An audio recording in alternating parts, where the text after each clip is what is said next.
आप सभी को नमस्कार। मैं डॉक्टर चंद्रावती आज अपनी कविता कृषक लेकर आप लोगों के समक्ष उपस्थित हुई हूँ। थोड़े दिन पहले जब गांव में गई थी तो डी बाबा के स्थान पर मुझे एक बुजुर्ग मिले जिनकी सारी हड्डियां दिख रही थी। बहुत ही दुबले पतले थे और अपने एक पैना जिससे घास से मिट्टी निकाली जाती है, एक डंडा होता है, उससे पीट कर घास साफ कर रहे थे। और इसी बीच उनसे बात करने का मौका मिला और उन्होंने जो प्रतिक्रिया दी, मुझसे बातचीत की, उसको मैं आप लोगों के समक्ष एक छोटी सी कविता के रूप में रख रही हूँ। सुनिए और बताइए कैसी है। वह क्षेत्र भूमि को पीट पीट, वह क्षेत्र भूमि को पीट पीट, वह क्षेत्र भूमि को पीट पीट एक समतल जगह बनाता है, एक समतल जगह बनाता है। मेरे अंचल के ग्राम देव, मेरे अंचल का ग्राम देव इस माटी में मिल जाता है। उनसे बात करने के उपक्रम में ये पता चला कि वो कभी भी गांव से बाहर नहीं गए। ज़्यादा से ज़्यादा गांव की बाज़ार और मऊ, बस यहीं तक उनकी दुनिया सिमट गई। वो खेतों में काम किए, गाय भैंसों को देखे, बकरियों को देखे, तो बस इतना में ही वो रह गए। अब वो अपने जीवन के आखिरी पड़ाव पे हैं। तो सुनिए फिर से। वह क्षेत्र भूमि को पीट पीट, वह क्षेत्र भूमि को पीट पीट एक समतल जगह बनाता है। मेरे अंचल के ग्राम देव इस माटी में मिल जाता है। ऐसे भी बहुत सारे लोग हैं। एक घास फूस की छप्पर है, एक घास फूस की छप्पर है, आधे में उपले भरे हुए, कोने में बकरी बांध रखा, उसमें खुद भी सो जाता है।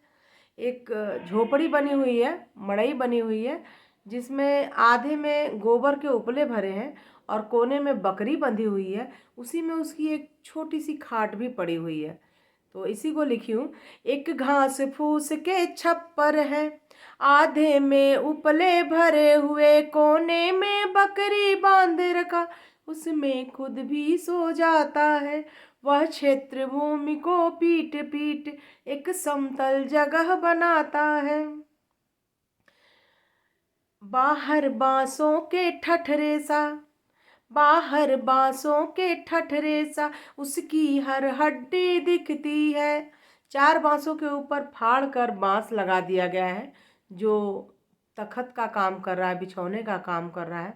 उस ठठरे को देखकर और उस बूढ़े व्यक्ति के पसलियों को देखकर मुझे एक कल्पना सूझी, जिसको मैं लिखी हूँ। सुनिए। बाहर बांसों के ठठरे सा, उसकी हर हड्डी दिखती है। दिन काम करे खेतों में, जब चारा भी घर ले आता है। दिन भर तो खेतों में काम करता है, लेकिन जब वो घर आता है तो अपनी बकरियों के लिए, अपनी गायों के लिए चारा भी लाता है। दिन भर काम करता है, खूब अच्छे से खाता भी नहीं है। वो बांस के ठठरे सी उसकी सारी हड्डियां दिख रही हैं। वह क्षेत्र भूमि को पीट पीट एक समतल जगह बनाता है। मेरे अंचल का ग्राम देव इस माटी में मिल जाता है। आधी धोती तन पर बांधे, आधी धोती तन पर बांधे, बिन कुर्ता सीना ताने है। ऐसा नहीं है कि वो गांव में रहा, गरीब है, पतला दुबला है, तो वो जो है आत्मविश्वास उसके अंदर नहीं है। वो सीना तान के बड़े गर्व से बात करता है। आधी धोती तन पर बांधे, बिन कुर्ता सीना ताने हैं, एक राजदंड सा पहना है, जिसे लेकर राज चलाता है। एक राजदंड सा पहना है, जिसे लेकर राज चलाता है। कुछ खोइया के भी गाज लगे, गोबर के डंडे सजे हुए। गोबर के लंबे लंबे उपले बनते हैं, जिसे हमारे क्षेत्र में डंडा कहा जाता है, डंडा पातना। तो मैं उसका जिक्र की हूँ। खोइया गन्ने को जब पेर के गुड़ बना लिया जाता है तो उसके जो छिलके बचे होते हैं खोइया कहलाते हैं। कुछ खोइया के भी गाज लगे, कोबर के डंडे सजे हुए, कुछ बेल सजीली पेड़ चढ़ी, उस पर भी वो इतराता है। कुछ बेल सजीली पेड़ चढ़ी, उस पर भी वो इतराता है। वह क्षेत्र भूमि को पीट पीट, वह क्षेत्र भूमि को पीट पीट एक समतल जगह बनाता है गांव किनारे डीह बाबा, संग उनके धुनी रमाता है। तो जो गांव के किनारे उपाही पर बसा है, डी बाबा के पास में बसा है, तो डी बाबा को भी हुम चढ़ाता है और खुद भी चिलम पीता है। गए गांव किनारे डी बाबा, संग उनके धुनी रमाता है। कुछ उनकी सुन कुछ अपनी कह, मन हल्का वो कर जाता है। वह क्षेत्र भूमि को पीट पीट एक समतल जगह बनाता है। मेरे अंचल का ग्राम देव इस माटी में मिल जाता है। जीवन का अनुभव माथे ले, जीवन का अनुभव माथे ले, सबको वह कथा सुनाता है। इस पैरा से, इस पंक्ति से मैं ये दर्शाना चाह रही हूँ कि वह, उसकी उम्र काफ़ी है, बहुत ज़्यादा उसकी उम्र है, तो उसके पास अथाह अनुभव है। वह सबको बहुत पुरानी पुरानी कथा सुनाता है।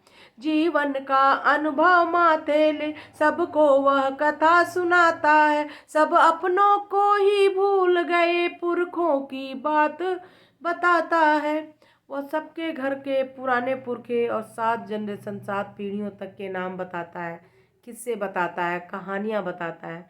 वह क्षेत्र भूमि को पीट पीट, वह क्षेत्र भूमि को पीट पीट एक समतल जगह बनाता है। मेरे अंचल का ग्राम देव इस माटी में मिल जाता है। एक अद्भुत छटा बिखरती है, एक अद्भुत छटा बिखरती है, बिन दांतों के मुस्काता है।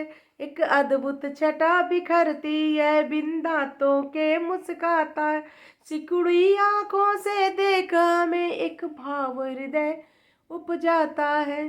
सिकुड़ी आंखों से देख मुझे एक भाव हृदय उपजाता है। मेरे अंचल का ग्राम देव, मेरे अंचल का ग्राम देव इस माटी में मिल जाता है। वह क्षेत्र भूमि को पीट पीट एक समतल जगह बनाता है। धन्यवाद।